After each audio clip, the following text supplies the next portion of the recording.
ஒளிமயமான எதிர்காலம் சேனல் நேயர்களுக்கு அனைவருக்கும் புத்தாண்டு நல்வாழ்த்துக்கள். 2025 2025 பல இன்னல்களையும் தாண்டி நம்ம வாழ்ந்துட்டு இருக்கோம். இந்த புத்தாண்டு சிறப்பாக இருக்கும்.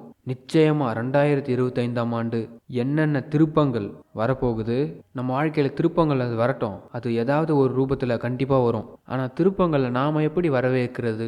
ஒரு மனுஷன் நினச்ச செயல்படுத்த முடியாத ஒரு விஷயமே கிடையாது. இந்த ஒளிமயமான எதிர்காலம் சேனலில் இருக்கக்கூடிய வியூவர்ஸ், கண்டிப்பாக திருப்பங்கள் உங்களுக்கு இருக்கும். கடவுளும் உங்களுக்கு உறுதுணையாக இருப்பார். யுக்தி தெரிந்தவர்களுக்கு தான் புத்தி சரியாக வேலை செய்யும் அப்படின்னு ஒரு வார்த்தை சொல்லுவாங்க. வெறும் புத்திசாலித்தனமாக மட்டும் இருக்கக்கூடாது, யுத்தியோடும் இருக்கணும். ப்ரெசன்ஸ் ஆஃப் மைண்ட் நல்லா இருந்தால் தான் சக்ஸஸ் ஆகும்னு சொல்லுவாங்க இல்லையா? அதான் ஆல்மோஸ்ட் 2025ல் ப்ரெசன்ஸ் ஆஃப் மைண்ட் தான் வேலை செய்ய போகுது. தானாக கிடைக்கும், எப்படியும் கடவுள் நம்மளுக்கு கொடுத்துருவார். அப்படி நம்பி இருக்கிறத விட திருப்பு முனையை எப்படி கொண்டு போகிறதுன்னு யோசிங்க. இந்த திங்கிங்குள்ளே இந்த வருஷம் நீங்கள் வந்தாகணும். 2025 அப்படின்னு எண் கடிதத்தில் நம்ம கூட்டும்போது நமக்கு 25ன்றது 7உடைய எண்ணம். அது கேது பகவான், நிறைய ஞானத்தை கொடுக்கக்கூடிய ஒரு கிரகம். அப்போது எல்லாருக்குமே ஒரு ஞானம் கிடைக்க போகுது. நமக்குள்ள ஒரு ஞானம் எப்போ வருங்க?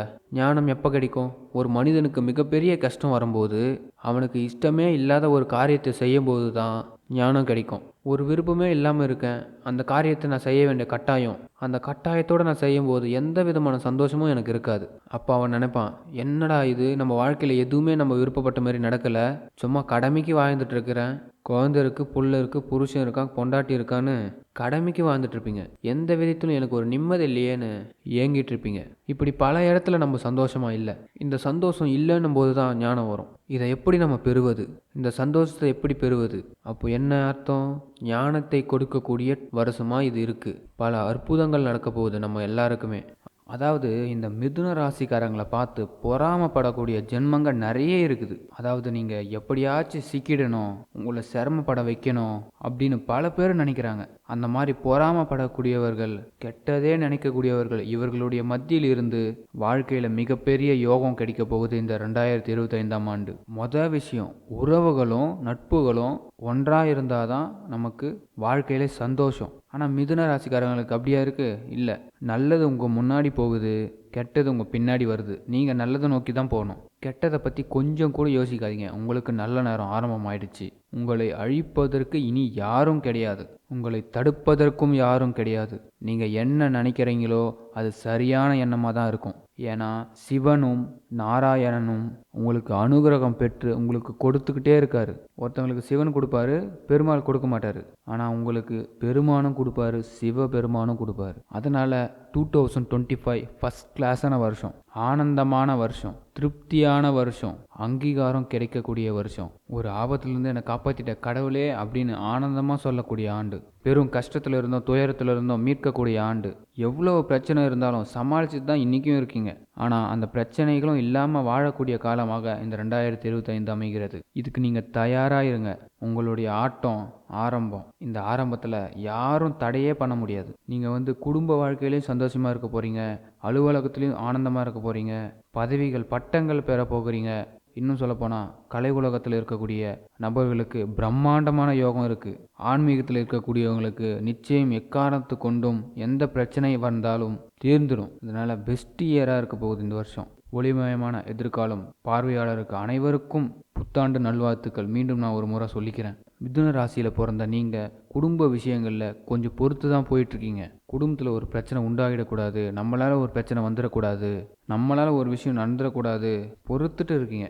அதே நேரத்தில் உங்கள் பொறுமைக்கு பெருமை கிடைக்கக்கூடிய ஆண்டாக இந்த ஆண்டு இருக்கும். அதே மாதிரி இந்த வருஷம் திடீர் திருப்பங்கள் உண்டாகும். எதிர்பாராத ஜாக்பேட் கண்டிப்பாக கிடைக்கும். முக்கியமாக சொல்லப்போனால் உலகத்தில் எந்த உறவும் வேண்டாம், நம்ம தனிமையாக இருக்கலான்னு யோசனைகளும் அப்பப்போ வந்து போகும். ஆமாங்க, உங்கள் வேலை, உங்கள் குடும்பம், உங்கள் வாழ்க்கை அப்படின்னே இருந்துடலான்னு தோணும். ஏகாந்த பிரியர்கள் அப்படின்னு கூட சொல்லுவாங்க. சில குடும்பத்தில் பிரச்சனை இருந்துகிட்டே இருக்கும். இந்த தடவை தெளிவாக முடிவு எடுக்க போகிறீங்க. கண்டிப்பாக தெளிவாக முடிவு எடுப்பீங்க. வேண்டானா வேண்டாம் தான், முடியாதுன்னா முடியாது தான். அதே மாதிரி யாரெல்லாம் நெருக்கடி கொடுக்குறாங்களோ, யாரெல்லாம் வஞ்சகமாக செயல்படுறாங்களோ அவங்கள விட்டு விலக போகிறீங்க. இந்த காலகட்டத்திலலாம் கொஞ்சம் பயந்தீங்க, போகலாமா வேணாமா, செய்யலாமா கேட்கலாமா அப்படின்னு. இப்போ தைரியமாக முடிவெடுத்து எல்லா செயலும் செய்ய போகிறீங்க. ஆனால் போட நம்மளால் முடியாததா, என்னால் முடியும் அப்படின்னு. என்றைக்குமே நம்ம வாழ்க்கையில் தோல்வி என்பதே கிடையாது அப்படின்னு நினைக்கக்கூடிய காலம் வந்துருச்சு. இது வரைக்கும் நம்ம மற்றவங்க சந்தோஷப்படுத்துறதுக்காகவே வாழ்ந்துட்டு இருந்தோம். உங்கள் சந்தோஷத்தை விட்டு கொடுத்துருந்தீங்க. இப்போ உங்கள் சந்தோஷத்தில் முழுமையாக காலை எடுத்து வைக்க போகிறீங்க. இதுதான் இந்த 2025ஆம் ஆண்டு பரிசாக இருக்க போகுது. கடவுள் அருள் கண்டிப்பாக கொடுக்குறாரு. அதே நேரத்தில் வியாபார சம்பந்தமான விஷயங்களில் நல்ல திருப்பு முனை கிடைக்கும். சில பேர் புதுசாக 2வது தொழில் ஆரம்பிக்கலாம் அப்படின்னு இருப்பீங்க.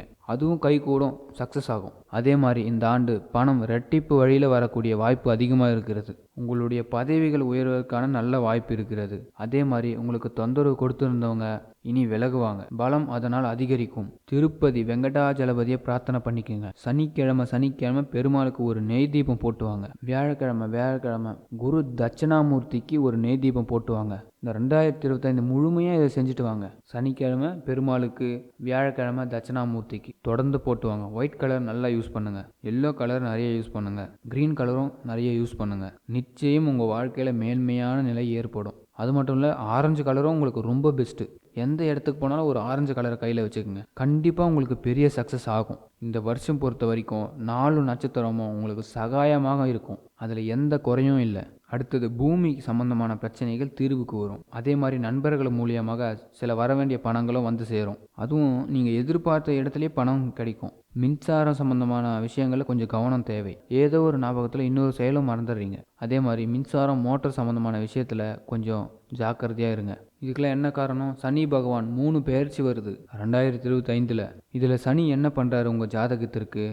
இப்போது மிதுன ராசிக்கு பொறுத்த வரைக்கும் 10வது வீட்டுக்கு வராரு. அதனால் உங்கள் பதவி ஸ்தானத்தில் பலமாக இருக்கணும். யாரையும் உங்களுடைய கருத்தை சொல்லி புரிய வைக்க முயற்சியே பண்ணாதீங்க. அது வேண்டாம். நம்ம சொல்கிற கருத்துனால ஒருத்தன் புரிஞ்சுக்க போகிறதும் கிடையாது, ஏற்றுக்க போகிறதும் கிடையாது. நம்ம டைம் தான் வேஸ்ட்டு. அவன் பட்டாதான் புரிஞ்சுப்பான். இப்படிலாம் பேசுறதுனால நம்மளுக்கும் எந்த பிரயோஜனம் இல்லை, அவனுக்கும் எந்த பிரயோஜனம் இல்லை. அவன் புரிஞ்சிக்க போகிறதே இல்லை. அவங்க நம்மளை ஃபிக்ஸ் பண்ணிட்டான், இவங்க கெட்டவங்க, இவங்க இப்படிப்பட்டவங்க அப்படின்னு. அவங்களா மாற்றிக்கிட்டா தான் உண்டு. நான் சொல்கிறது கரெக்ட் தானே? அதனால் 10ஆம் இடத்துல சனி வர்றதுனால இன்னொருத்தரை புரிய வைக்க முயற்சி பண்ண வேண்டாம். நமக்குன்னு ஒரு தனி வழியை முயற்சி பண்ணுறது தான் முக்கியம். அது ஒரு பக்கம். இந்த குரு என்ன பண்ணுறாருன்னா, ஜென்மத்தில் வந்து உட்கார்றாரு, உங்கள் இடத்துலேயே வந்து உட்கார்றாரு. அப்போ தன்னம்பிக்கை ஒரு பக்கம் அதிகரிக்கணும். அதே மாதிரி உங்களுக்குள்ள ஒரு கௌரவம் அதிகரிக்கணும். அப்போ என்ன பண்ணணும்? எங்கேயுமே விட்டு கொடுக்காதீங்க. என்னோட கொள்கை தான். நீங்கள் 4 மாதம் ஒரு கொள்கையை வச்சுட்டு என் உறவுக்காக கொஞ்சம் விட்டு கொடுங்க அப்படின்லாம் கேட்க முடியாது. இது மாதிரி மிஸ்டேக்லாம் பண்ணாதீங்க. அதே மாதிரி வார்த்தையில் கவனம் தேவை. அதே மாதிரி இந்த வருஷத்தில் ஒரு முடிவு எடுத்தால் அது கடைசி வரைக்கும் ஃபாலோ பண்ணுங்கள். கடவுள் உங்கள் பக்கம் சப்போர்ட் பண்ணுவார். இது இல்லாமல் ராகு கேது அவங்க உங்களுக்கு டபுள் சப்போர்ட் பண்ணுறாங்க. அப்போ இந்த கேது என்ன பண்ணுறாரு? உங்களுடைய ராசிக்கு 3ஆவது இடத்துல வந்துடுறாரு. ஸோ முக்காலமும் உணரக்கூடிய நேரம், தத்துவ ஞானம் வரும். உங்கள் பேரண்ட் மூலிமா உங்கள் நல்ல யோகம் கிடைக்கும். பெரியவர்கள் மூலியமாக யோகம் கிடைக்கும். 10 பேர் வெறுப்பான் சார், 2 பேர் ஆதரவு கொடுப்பான். 10 பேர் வெறுக்கிறவங்க தூக்கி எறிங்க, 2 பேர் ஆதரவு தராம பாருங்க, அந்த 2 பேர் 20 பேருக்கு சமம். இப்படிப்பட்ட நல்ல ஆதரவு கிடைக்கும். உங்கள் நிம்மதி, உங்கள் வீடு, உங்கள் வேலை, இதில் மட்டும் கான்ஃபிடண்ட்டாக இருங்க. நிச்சயம் மிதுன ராசிக்காரங்க 2025ஆம் ஆண்டு வெற்றி பெறுவீங்க. சிறப்பாக இருக்கும் பிரம்மாண்ட யோகத்தோடு வாழ போகிறீங்க. நல்ல ஒரு அஸ்திவாரம் போடக்கூடிய நல்ல ஒரு ஆண்டாக அமைகிறது. அனைவருக்கும் இனிய ஆங்கில புத்தாண்டு நல்வாழ்த்துக்கள். நன்றி.